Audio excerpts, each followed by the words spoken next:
La muerte acompañaba a Adrián incluso desde antes de llegar a este mundo. Adrián aún no nacía cuando su madre Erika se volvió el rehén de un psicópata. La policía trató de negociar con el criminal durante horas, quien apretaba peligrosamente un filoso cuchillo contra el cuello de Erika. Un francotirador desde las alturas finalmente abrió fuego contra el psicópata al ver lo que creyó una apertura para un disparo seguro, pero fue demasiado lento. El cuchillo del asesino ya se deslizaba por la garganta de Erika cuando la bala salía del cañón del rifle.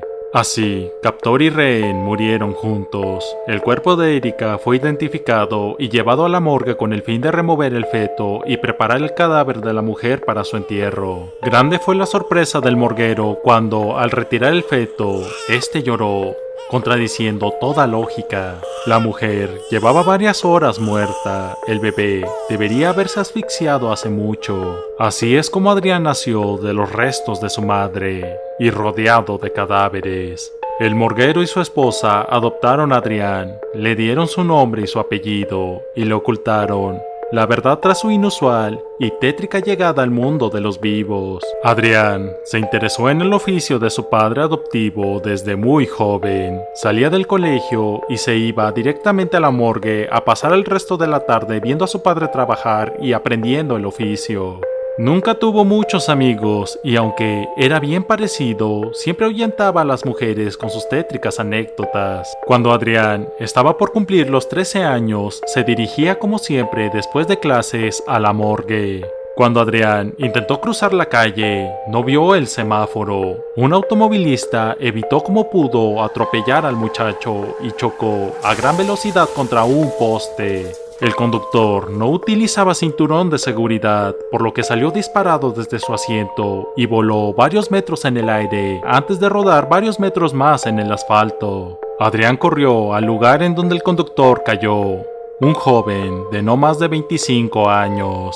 Una vez al lado del conductor, Adrián se quedó mirando al pobre hombre en silencio, allí, en medio de la calle, de pie, sin hacer o decir nada. Cuando el pobre hombre por fin murió, retorciéndose de dolor y ahogándose en un charco de su propia sangre, Adrián perdió el interés. Se retiró de allí y fue a ver a su padre como si nada hubiera pasado. Adrián nunca dijo nada a sus padres adoptivos sobre lo que vio.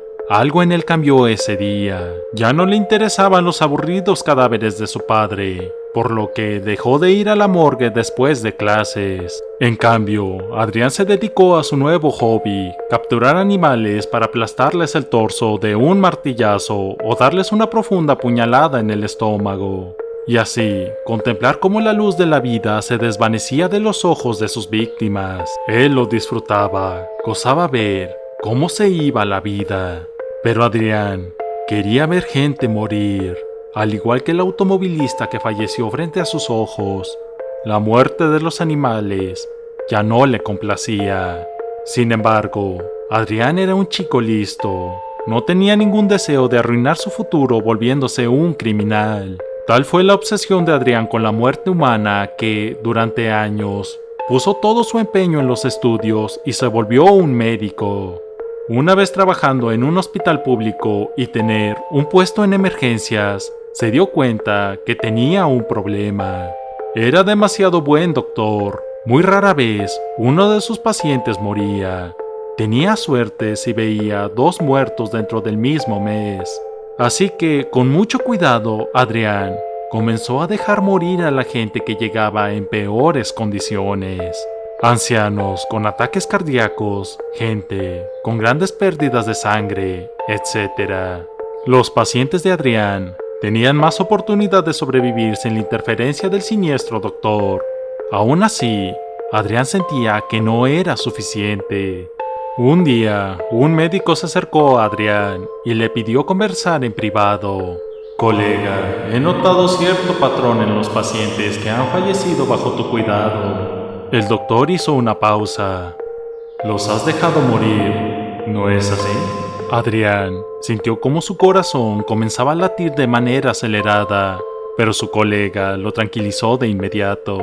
El médico le explicó a Adrián que no estaba solo, que muchos médicos son como él y que han estudiado medicina con el fin de satisfacer su sed de muerte, o la han descubierto una vez egresados de la universidad. El médico le dio a Adrián un par de consejos para que no fuera atrapado fácilmente y al mismo tiempo aumentar su cuota de fallecidos, y se despidió, como si nada hubiese pasado. Hasta el día de hoy, Adrián sigue trabajando de paramédico, ayudando a la gente que ya tiene el pie derecho en la tumba a poner también el izquierdo. Algo más que es necesario agregar a esta historia es que Adrián, desde el día que mantuvo la conversación con su colega, tuvo mucho cuidado de no caer enfermo o lesionarse, pues ya sabía que el término matasanos era más serio de lo que cualquiera de nosotros imaginamos. Sigan el ejemplo de Adrián y cuídense. Nunca saben si su doctor espera con ansias a que le des una oportunidad para poder acabar con tu vida.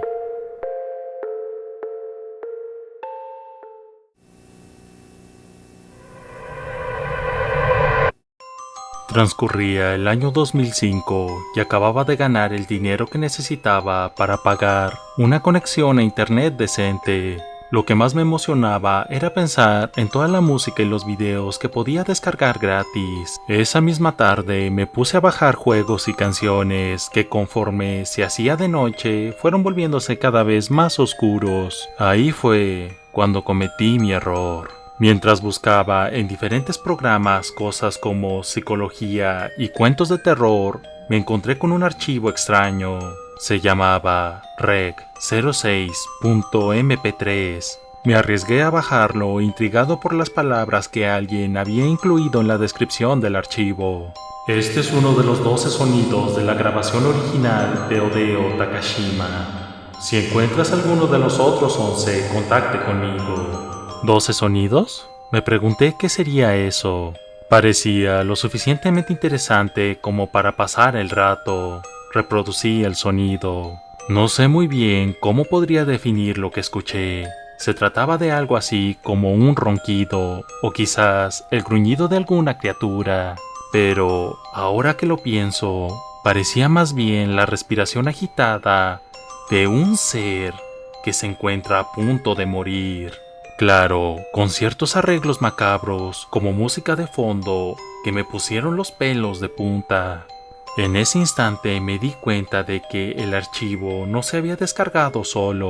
Había otro en formato .txt que abrí al instante. En él había escrito una advertencia que logró hacerme sentir inseguro. Ahora que reproduciste uno de los 12 sonidos, debes estar preparado para lo peor. Según la leyenda, si no reproduces el archivo rs08.mp3, después de haber escuchado cualquiera de los sonidos, tu vida se va a convertir en un infierno. La leyenda es verdad. Debo confesarte que viví al máximo de estos últimos meses hasta mi última hora con vida. ¿Qué iba a pensar en ese entonces? ¿Que se trataba de una broma pesada? ¿Que se trataba de un sujeto que no tenía nada mejor que hacer con una conexión a internet más rápida? No pude ni pensar en lo tercero, debido a que en ese instante escuché unos ruidos muy extraños. Fuera de mi ventana tenía un corredor escasamente iluminado y esa maldita noche, más que nunca, se veía más tenebroso de lo habitual. Juro que vi sombras muy bizarras afuera. Era como si al escuchar aquel sonido hubieran acudido como invocados por una llamada infernal. Me puse como loco a buscar el archivo rs08.mp3 dentro del mismo servidor al que habían subido el original que descargué. Desafortunadamente, el usuario que lo había alojado no actualizaba nada desde el 2003. ¿Pueden adivinar el motivo? Sí, estaba muerto. Quise pensar que todo era una broma de mal gusto, la cual había ido más lejos de lo que podía soportar, pero al intentar apagar mi computadora, muy molesto, una ventana se abrió ante mí, inundándome de terror. El archivo reg06.mp3 no puede cerrarse. Una vez más, el sonido comenzó a reproducirse e intenté apagar las bocinas en vano. Los ruidos de afuera comenzaban a acercarse. Ahora podía distinguir susurros y voces. Tenía tanto miedo que no me atrevía a mirar por la ventana. Las luces de mi dormitorio empezaron a parpadear y aún así, la maldita computadora no se apagaba. El volumen de ese maldito sonido subía mientras transcurrían esos segundos interminables en los que no sabía qué debía hacer. Recé en todos los idiomas de los que me acordaba. Me encomendé a Dios, a todas las deidades benignas que conocía. La computadora volvió a funcionar y como un desesperado, me lancé a buscar el archivo. Me topé con algunas copias del rs08.mp3, pero todas resultaron ser falsas. La frustración y el terror hacia lo que estaba acechando fuera de mi habitación estaba acabando conmigo. Casi 2 horas más tarde sentí un olor nauseabundo, parecido a la carne y sangre en plena descomposición. Sentí que lo peor apenas había comenzado. Por un instante pensé en salir y enfrentarme con lo que fuera que estuviera ahí, pero con sorpresa comprobé que la cerradura estaba atascada y en las afueras lo único que distinguía eran unas luces que danzaban, como si entre ellas se rieran de mí, tratando de descubrir cuál podía aterrorizarme más. Lejos de mi computadora y al borde de un ataque psicótico, distinguí un sonido raro y diferente. El lamento de una niña que parecía gemir de dolor. Afuera, los ruidos se detuvieron y las tétricas luces cesaron de bailar. El llanto de la pequeña los había ahuyentado. Me sorprendí al ver que el archivo que buscaba se había activado en el reproductor de música. Todo el tiempo había estado entre los falsos rs08.mp3 que había encontrado. Con algo de miedo comprobé que todo había vuelto a la normalidad. No había nada afuera acechando. Aliviado, finalmente apagué mi computadora, aunque decidí conservar esos 12 archivos que descargué aquella noche macabra. Tal vez haya alguien a quien le gustaría experimentar esa oscura sensación. Abajo he colocado el enlace de descarga de uno de los 12 sonidos del archivo original de Hideo Takashima. Felices pesadillas. Por cierto, si están preguntándose quién era Hideo Takashima, se trata de una de las primeras personas que, en el 2002, consiguieron un reproductor de MP3 propio. Y justo cuando estaba usándolo por primera vez, iba de regreso hacia su casa y sufrió un terrible accidente de tránsito que lo mató de forma letal y agónica. Hideo acababa de subir al autobús que tomaba para ir a su hogar. Nada más sentarse, encendió el aparato para grabar los sonidos del trayecto. Al mismo tiempo, un conductor imprudente se estrelló contra un camión que transportaba varillas de acero, las cuales impactaron contra el lado derecho del transporte. Una de las varillas, con 10 metros de longitud, atravesó la cabeza del joven. 6 más se incrustaron en su cuerpo, pero el reproductor de MP3 no sufrió ningún daño. Cuando el forense lo rescató, sintió curiosidad y lo conectó a su computadora, descubriendo 12 grabaciones distintas.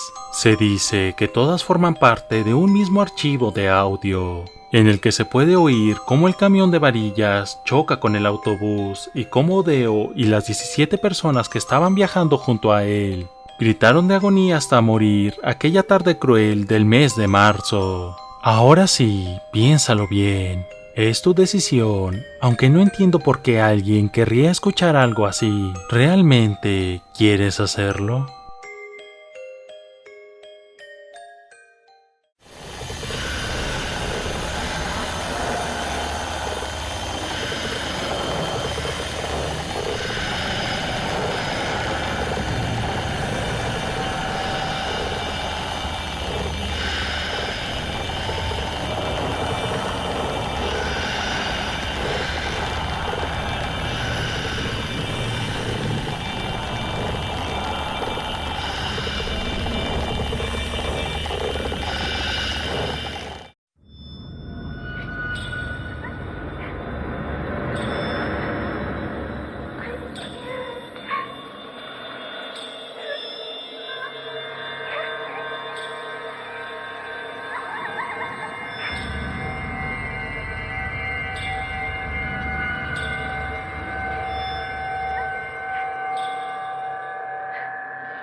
Cuando nací en Londres, la máquina de coser acababa de ser introducida en el mundo. Antes de mi adolescencia, la dinamita se convirtió en una realidad. Y cuando me casé con mi primera esposa, los aviones estaban en el futuro distante. Luché en la Primera Guerra Mundial con cabello gris y observé la Segunda pasar con un bastón en mis manos. Para cuando la bomba nuclear había sido lanzada, pensé que ya lo había visto todo y que pronto me uniría a los soldados caídos en la vida después de la muerte. Me equivoqué y descubrí eso el día en el que mi esposa falleció en 1947. Ambos habíamos excedido nuestra expectativa de vida hasta que una mañana de invierno su cuerpo yacía gélido a mi lado, su respiración enmudecida y la luz en sus ojos extinta. Desde el reverso de su cabello gris, casi podía pretender que estaba viva, y por una hora lo hice. Mis ojos se inflamaron con lágrimas cuando me di cuenta de que, sin ella, ya no valía la pena vivir mi vida. Así que caminé a mi vestidor y me acerqué al cajón superior. Mis manos arrugadas buscaron hasta el fondo. Temblaban cuando encontré el metal frío envuelto en un trapo viejo. Y sacando el revólver cargado, me dirigí de vuelta a la cama. Me escurrí por las sábanas, acostándome al lado de mi esposa, esta vez para siempre. Alzando el arma a mi sien, no sentí duda alguna. Había terminado con este mundo. Mi propósito fue completado. Y con el fallo de mis capacidades físicas y la lentitud de mis capacidades mentales, prefería morir antes de deteriorarme. Casi estaba emocionado por jalar el gatillo, y cuando lo hice, solo fui recibido por un sonido. Fruncí el ceño, revisando el cilindro para asegurarme de que el barril tuviera municiones. Al verificarlo, lo descarté como una bala descompuesta y levanté el arma de nuevo. Una vez más, jalé el gatillo. Pero solo escuchaba ese sonido, una vez por cada bala, y todas ellas no pudieron cumplir con su tarea. Así que proseguí con la medicación que los doctores me habían prescrito para mis últimos años, ahogando múltiples recomendaciones que me hicieron hasta que la oscuridad me sobrecogió. Pero entonces desperté bajo mi propio vómito con los restos de la medicación desperdigados por encima de mi cama, y mi cuerpo debilitado pero todavía bastante vivo. En el funeral de mi esposa decidí permitirle a la naturaleza que tomara su curso, esperar a la muerte de forma típica, hasta que la edad avanzada me reclamara. Pero luego pasó una década y otra más. Cada tantos meses intentaba suicidarme de nuevo, pero en cada instancia el fracaso me aguardaba. Salté de un puente encima de concreto, me propinó huesos rotos, pero no la muerte. Ahogarme resultaba en que despertaba boca arriba y escupiendo en la costa. Sofocarme siempre terminaba en una fuga inesperada en la que el aire era capaz de entrar, reviviendo mis células hambrientas. Ningún científico respetable creía mis declaraciones, al igual que ningún doctor, aunque frecuentemente estaban perplejos. Y cada año más de mi cuerpo se deterioraba. Perdí mi pie ante la diabetes, los nervios de mi mano derecha han expirado, mis ojos han perdido su visión precisa desde hace mucho. Para la década de los 80 estaba completamente sordo, para el 85 ya no me podía parar, y para los comienzos del nuevo siglo mis pensamientos llegaban con lentitud, pero aún tenía conciencia. Simplemente escribir esto tomó 3 semanas, pues mi atención disminuía y se recuperaba, y mis errores de dictado eran tan frecuentes que mi amigo apenas podía transcribir este fragmento. Y no fue hasta solo la semana pasada que finalmente escuché de un científico una explicación de lo que me estaba ocurriendo, siendo explicado por el mismo amigo que transcribió esto para mí. Existe una teoría en la ciencia que plantea que siempre y cuando exista una posibilidad para que alguien permanezca con vida, entonces permanecerá con vida, que debido a posibilidades infinitas en universos infinitos, siempre existirá una versión de mí que nunca morirá. que a pesar de que fallezco en el 99% de los universos que me contienen tras cada intento de suicidio, solo importa el 1% de las veces en donde sobrevivo. Porque, mientras exista una mota de posibilidad de que pueda vivir, habrá una versión de mí que vivirá. Puesto que solo estoy consciente en el universo en donde estoy vivo, ninguno de los demás universos importan. No termino de entenderlo, pero mi amigo me aseguró que esta teoría, la inmortalidad cuántica, puede ser bastante real, y que mi edad es una prueba de que sí es real. Lo que es aterrador para ti no es que yo esté experimentando la inmortalidad, es que tú también podrías estarla experimentando. Pero no lo sabrás hasta que los años se escapen y la muerte nunca llegue. Especialmente porque, en términos astronómicos, el universo en el cual podrás experimentar la inmortalidad seguramente no será este en el que vivimos, así que nunca habrás leído esto. Nunca sabrás hasta que suceda y no podrás escapar.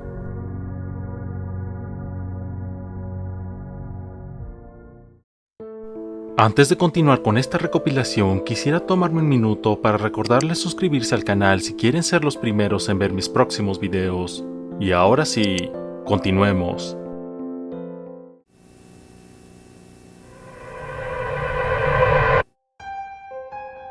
¿A ustedes nunca les ha pasado que vieron o creyeron haber visto algo con el rabillo del ojo? Una figura, algo negro, algo oscuro, y cuando voltean rápidamente ya no está. Esta historia que les voy a contar sucedió en verdad. El consuelo que hay tras ella depende únicamente de que quien la cuenta está loco. Pero dicen que precisamente esta persona se volvió loca debido a esta anécdota. Era un adolescente y a él le sucedía mucho que miraba cosas a través del rabillo del ojo. Lo que nos sucede a todos, pero a él le pasaba el doble. Y eventualmente el triple, el cuádruple y el quíntuple. Según cuenta, evitaba decirlo a sus padres porque no era la gran cosa, aunque no tenía muy buena relación con ellos. Era simplemente una curiosidad. Dice haberlo hablado con sus amigos, pero ninguno de ellos había tenido la misma experiencia con tal frecuencia. Lejos de mejorar, la situación empeoró, hasta que un día pasó lo horrible e inevitable, pues cuando giró la cabeza para ver la figura con el rabillo del ojo, esa cosa que siempre desaparece en ese momento, no había desaparecido, se había quedado ahí, sin importarle que lo vieran. Era alto, muy alto y delgado al extremo. Los huesos de las costillas se le marcaban de tal manera que era imposible. Su piel era aceitosa, repulsiva a la vista. Estaba completamente desnudo, no tenía genitales y sus piernas no eran más que palos, si es que a eso se le podían llamar piernas. Los hombros se le marcaban tanto que eran asquerosos. Tenía un cuello muy delgado y largo que sostenía una gran cabeza. Era horrible de ver. El chico recuerda haber pensado en ese momento que era imposible que una cabeza tan grande pudiera ser sostenida por un cuello tan frágil. La cara no tenía arrugas ni marcas, de hecho, no tenía boca ni ningún rasgo facial, salvo 2 agujeros enormes y cavernarios muy oscuros que venían a ser sus ojos, y la figura lo veía fijamente. Esa primera ocasión dice que hubiera sido la más horrible de su vida, de no haber sido por lo que pasó después, pero por ahora, él dice que tiró la silla donde estaba y fue gritando, chillando y llorando al cuarto de sus padres. Él recuerda haber visto cómo su padre abrió la puerta, cómo él se tiró dentro del cuarto chocando contra la cama y cómo el papá cerró la puerta detrás de él, tapando la vista de ese monstruo horrible que lo había seguido hasta el pasillo. Incluso recuerda que la puerta se cerró y que ya no lo vio más. ¿No lo vieron? ¿No lo vieron?, preguntó él. El padre abre la puerta. La figura sigue ahí, pero ellos no ven nada. Ni papá ni mamá Pueden ver al monstruo. Esta vez estaba en el cuarto parado frente a la puerta y la criatura no hacía nada. Simplemente se limitaba a mirarlo con la cuenca de esos ojos oscuros que parecían vacíos. Nuevamente el susto, los gritos. ¿Se podrían imaginar, si nadie más podía verlo, qué pensaban los padres? Y él chillaba y lloraba, gritaba, y a pesar de que por momentos la criatura se iba, no tardaba en volver. De hecho, cada vez se quedaba con él un poquito más. En los documentos que cuentan la historia de este paciente denota que él lo llama cara pálida. Los amigos no tardaron en abandonarlo, y eso que él creía que eran buenos amigos. Pero lo horrible no era el hecho que él nunca estuvo rodeado de buenos amigos, era simplemente que lo abandonaron con tanta facilidad, como a cualquier otra persona la abandonarían si ve algo que no puede explicar o ve algo que no le puede probar a los demás. La novia lo abandonó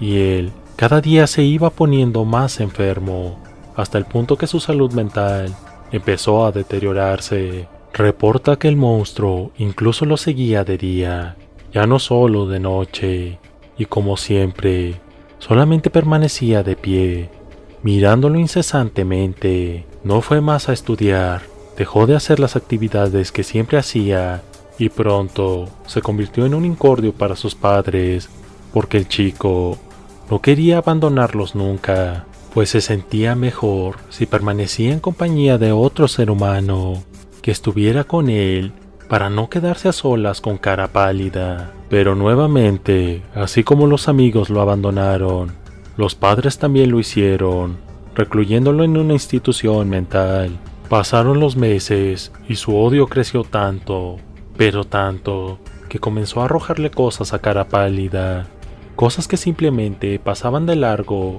como si fuera un espejismo.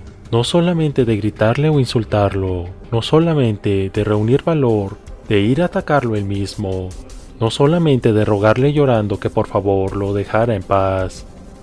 Todo fue en vano. Pero una noche, después de que sus ojos se secaron y ya no pudo llorar más, y con cara pálida ahí, muy cerca, viéndolo fijamente, este chico, que tuvo el poder de ver las visiones que pasan a menudo por el rabillo del ojo, fue regalado con otra visión. Miles de personas en la oscuridad, personas que no salían de su imaginación, personas que él sabía que existían, y miles de caras pálidas, miles de monstruos, un poco diferentes unos de otros, tan diferentes como las personas entre sí, cada uno acompañado a un ser humano.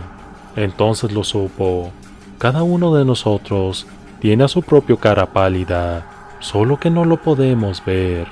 Y hay otra cosa más, así como cada quien tiene a su ángel de la guarda, resulta que los cara pálida son los escoltas de las personas que ya están condenadas. No tienen a ángeles de la guarda, tienen a caras pálidas siguiéndolos.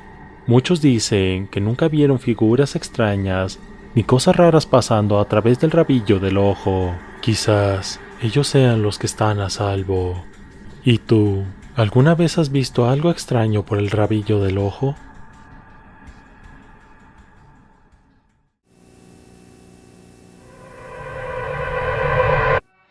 Hay cientos de fórmulas y métodos que tratan de cómo funciona el mundo y sus muchos misterios, matemáticos, filosóficos y científicos.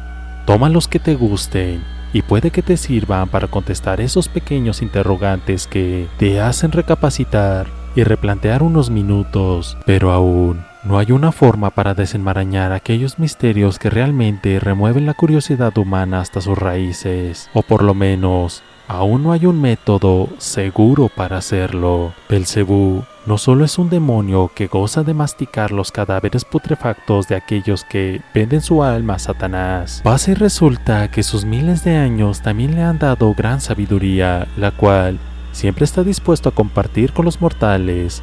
Claro, si pueden pagarla. Si tu curiosidad es tan grande como para que tus dudas te perforen el cerebro por la noche y no te dejen dormir. Esta es una solución rápida, pero debo advertirte que pase lo que pase, siempre saldrás perdiendo. Por supuesto que también hay mucho que ganar, pero la gran interrogante es: ¿cuánto estás dispuesto a perder por el conocimiento? Si tu principal preocupación es convocar a Belcebú y que éste te engañe y sufrir por nada, puedes estar tranquilo, pues Belcebú cobra caro, porque lo que tiene de sanguinario lo tiene también de honesto. Para convocarlo necesitas 2 velas, no importa el tamaño, la forma ni el color, solo asegúrate de que puedas ver con la luz de la que te proveerán, algo con que encenderlas, un espejo de mano de buen tamaño, un cuchillo bien afilado, un martillo y un trozo de carne roja lo suficientemente podrida como para atraer moscas,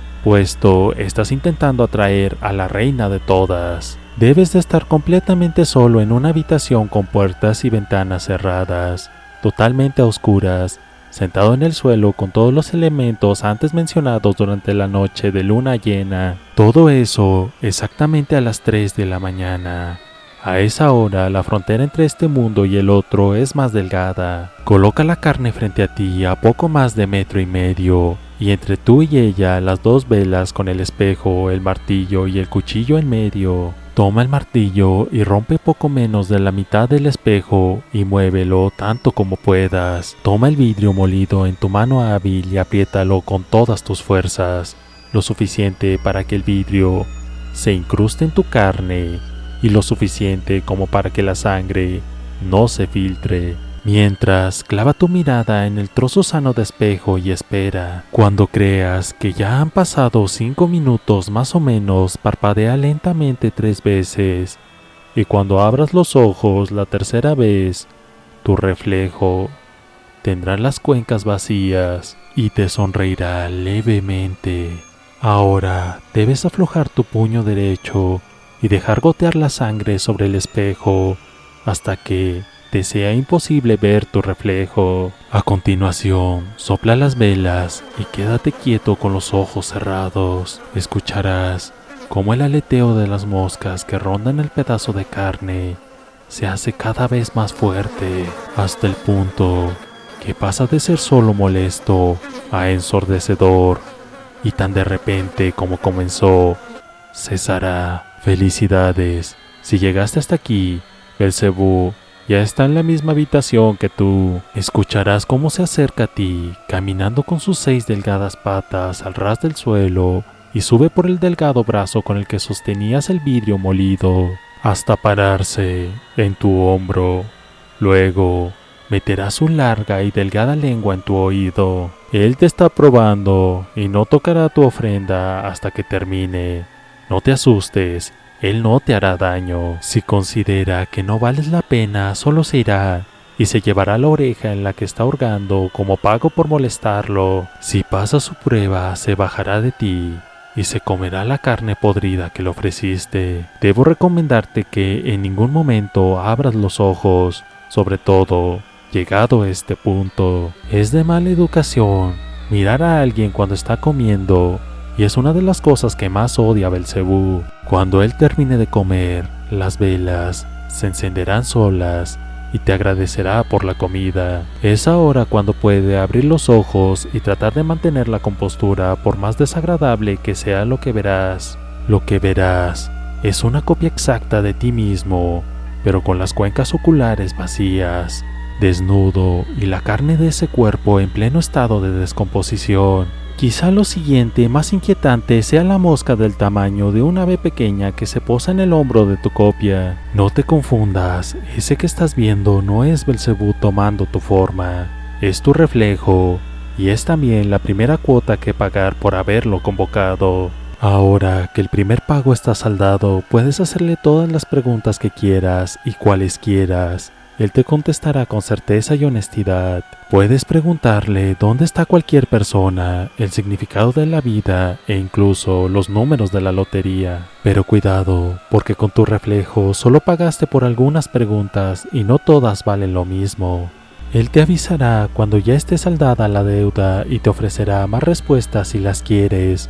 Pero a diferencia de la vez anterior, Primero te dará tu respuesta y después te cobrará. Ten mucho cuidado porque nunca podrás estar seguro de cuánto vale la respuesta y Belcebú no te la dirá hasta que cierres el trato y estés obligado a pagar. Si decidiste continuar, él te pedirá algo después de cada pregunta que le hagas y sin importar qué sea, dáselo. He aquí cuando entra en juego el cuchillo. Belcebú adora la carne y si aceptó presentarse ante ti es porque cuando lamió tu oído le gustó tu sabor y lo más probable es que te pida un poco de ti para saborear. Sea cual sea tu decisión, hay 3 cosas que serán inevitables. La primera es que Belcebú escupirá sangre sobre la tuya derramada sobre el espejo y con ello habrá una piedra ovalada, pequeña y extrañamente bonita. Una piedra meramente de sangre. Él te la obsequiará. Es como su tarjeta de presentación y de ahora en adelante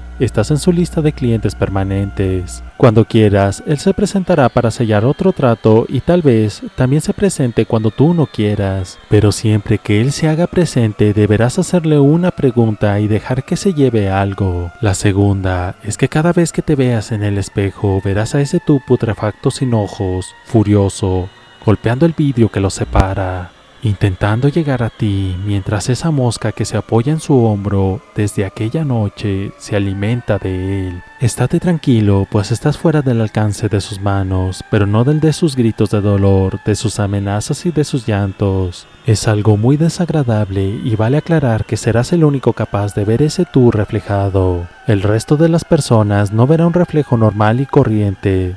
Y la tercera, y probablemente la peor, cuando formes tu familia, si no lo has hecho ya, será suya, y como todo lo que te pertenece, le pertenecerá a él. Figura en el contrato, y él puede reclamarlo como pago la próxima vez que aparezca.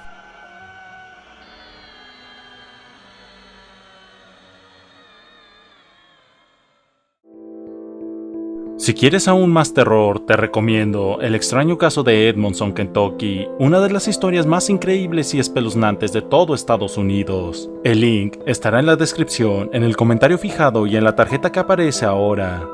Llegamos al final de este video. Si te gustó, no olvides dejarme tu like. También recuerda suscribirte si aún no lo estás y activar la campanita de notificaciones para ser el primero en ver mis próximos videos. Y recuerda que también puedes seguirme en Facebook, Twitter, Instagram y TikTok para hacer crecer esta comunidad. Los links están en la descripción. Y si quieres apoyarme aún más, puedes convertirte en miembro de mi canal. Te lo agradecería mucho. Sin más que decir, se despide Darkshark. Hasta pronto.